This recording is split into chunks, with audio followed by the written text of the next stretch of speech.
हाय दोस्तों, मैं हूं आपका दोस्त मयूर। जैसे हमने लास्ट लेक्चर में देखा कि by using factorization method quadratic equation कैसे सॉल्व करते हैं। तो और एक एग्जांपल हम देखेंगे कि quadratic equation by using factorization method. Okay, solving the quadratic equation by using factorization method. तो सपोज हमें अब एक अलग तरीके का एग्जांपल मैं लूंगा। सपोज एग्जांपल है 2y² plus 27y plus 13 is equal to 0। Suppose ये एक एग्जाम्पल है। अब देखो, comparing with a x square plus B x plus c is equal to 0। तो ये क्या है? एक क्वाड्रेटिक इक्वेशन ही है। ठीक है। तो सबसे पहली टर्म मतलब सबसे पहला हमारा जो एम है वो क्या रहता है कि ये जो मिडल टर्म है और ये जो एंड टर्म है, ठीक है, ये क्या करो, लिखो विथ इट्स साइन। सो जो मिडल टर्म है वो देखो है +27 और ये जो एंड टर्म है वो है +13। ओके। सो अब थोड़ा मैं आपको सोचने के लिए वक्त देता हूँ। ठीक है। तो ऐसे कौन से दो डिजिट्स हैं जिनका मल्टीप्लीकेशन आएगा 13 और एडिशन आएगा 27? क्या आप बता सकते हो? तो इस केस में क्या हो रहा है बच्चों, पिछले वाले एग्जाम्पल में क्या हुआ था कि हमें ऐसे दो डिजिट्स मिल रहे थे, ठीक है, बट इस एग्जाम्पल में मिल नहीं रहे। क्यों नहीं मिल रहे? क्योंकि अगर आप ध्यान से देखोगे तो पिछले वाले एग्जाम्पल में यहाँ पे कुछ भी नहीं था। ठीक है, एक्स स्क्वायर का कोएफिशिएंट कुछ भी नहीं था, बट इस केस में ये जो वाई स्क्वायर का कोएफिशिएंट है ये क्या है, अब आ गया है। तो अब इस केस में क्या करना है, जब भी एक्स स्क्वायर वाई स्क्वायर में कुछ कोएफिशिएंट आता है तो हमें इस 13 से इस 2 को क्या करना पड़ता है, मल्टीप्लाई करना पड़ता है। ठीक है। तो ये क्या है, 13 टू जा क्या होगा, 13 टू जा 26, और ये जो 26 है ये हमें क्या करना पड़ेगा, लिखना पड़ेगा। तो ये आएगा 26। समझ में आ रहा है? देखो, मिडल टर्म क्या लिखी, +27। अब एंड टर्म क्या लिख, अगर मैंने लिखा +13, तो ऐसे कोई डिजिट्स ही नहीं मिल रहे जिनकी मल्टीप्लीकेशन 13 आएगी और एडिशन 27 आएगा। तो एक बात समझ लो कि कहीं ना कहीं पर तो गड़बड़ हो रही है। अब वो कहाँ पे हो रही है कि आपने क्या किया है, इस 13 को 2 से मल्टीप्लाई ही नहीं किया। तो 13 से 2 को मल्टीप्लाई करने के बाद आएगा 26। ओके। सो अब ऐसे दो डिजिट मैं आपको बताऊंगा जिनकी मल्टीप्लीकेशन आएगी 26 और एडिशन आएगी 27।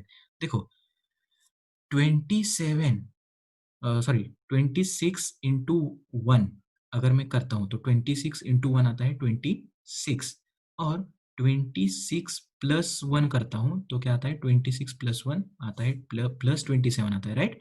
तो अब मुझे दो डिजिट मिल गए। कौन सा?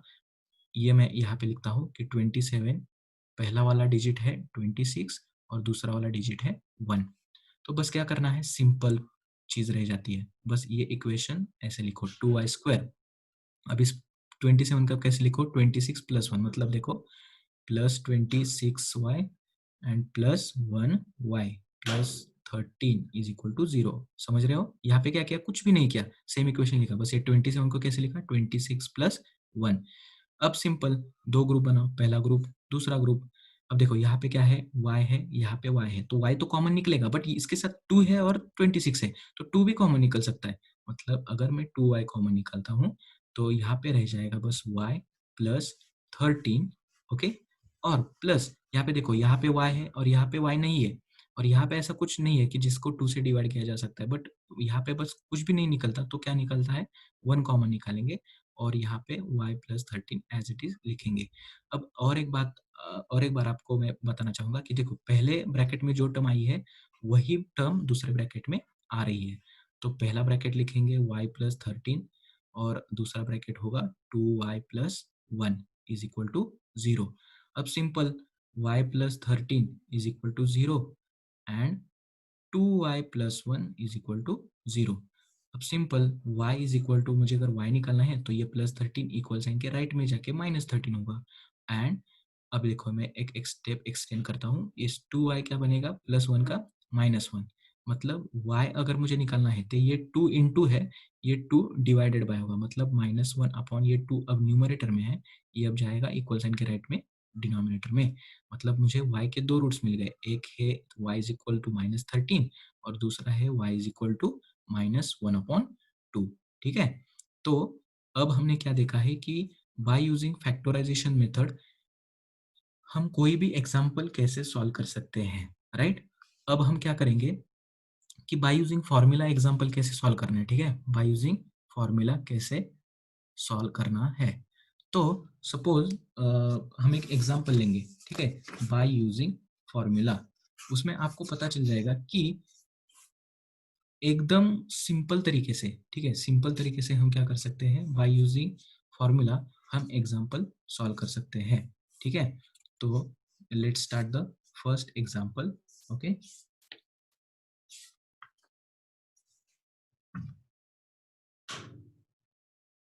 ओके, तो अगर ऐसा एग्जाम्पल है कि x square minus 2x minus 3 is equal to 0, ठीक है? तो जैसे पहले लेक्चर में या दूसरे लेक्चर में मैंने आपको बताया था कि डिस्क्रिमिनेंट की वैल्यू कैसे निकाली जाती है। डिस्क्रिमिनेंट मतलब d is equal to b square minus 4ac। तो पहले क्या करना है, ये जो इक्वेशन है general form A x square plus B x plus C, इससे क्या करना है, इस इक्वेशन को कंपेयर करना है। अब जैसे मैंने आपको बताया था कि अगर एक्स स्क्वायर का कोई कोएफिशिएंट नहीं होता तो वो होता है 1, क्योंकि 1 को मैं अगर एक्स स्क्वायर से मल्टीप्लाई करूँ तो वो एक्स स्क्वायर ही रह जाता है। तो ए क्या आएगा 1, बी क्या आएगा, अब ये जो बी है ये विथ साइन लेना है, मतलब -2 है तो -2 लो, सी क्या है -3। तो बेसिकली क्या लिखूंगा, a is equal to 1, b is equal to -2 और c is equal to -3, right? तो ये जो है कि बाय यूजिंग फॉर्मूला, ठीक है, बाय यूजिंग फॉर्मूला हम क्वाड्रेटिक इक्वेशन सॉल्व कर सकते हैं। अब ये जो फॉर्मूला है बच्चों, ये फॉर्मूला मैं क्या करूंगा, आपको यहाँ पे लिख के दूंगा। फॉर्मूला ऐसा है, x is equal to minus b, क्या है, minus b plus minus square root b square minus 4 × AC divided by 2a, ठीक है? पहले पहले क्या होगा, थोड़ी दिक्कत होगी ध्यान में रखने के लिए, बट बाय प्रैक्टिसिंग ओके आपको सब अच्छे से याद रहेगा। तो फॉर्मूला और एक बार देखते हैं, x is equal to minus b plus minus square root b square minus 4ac upon 2a। अब जैसे आप देख रहे हो यहाँ पे बस कौन सी वैल्यू चाहिए हमें, a की वैल्यू चाहिए, b की वैल्यू चाहिए और c की वैल्यू चाहिए, ठीक है? तो ये a b c की वैल्यू हमने निकाली है, बट यहाँ पे जो है दो स्क्वायर रूट में क्या होगा, कैलकुलेशन लेंदी होंगे, तो हम क्या करेंगे, B square minus 4ac separate निकालेंगे। तो आपको पता है कि बी स्क्वायर माइनस ए सी मतलब होता है डिस्क्रिमिनेंट, तो डिस्क्रिमिनेंट का फॉर्मूला होता है बी स्क्वायर माइनस 4ac।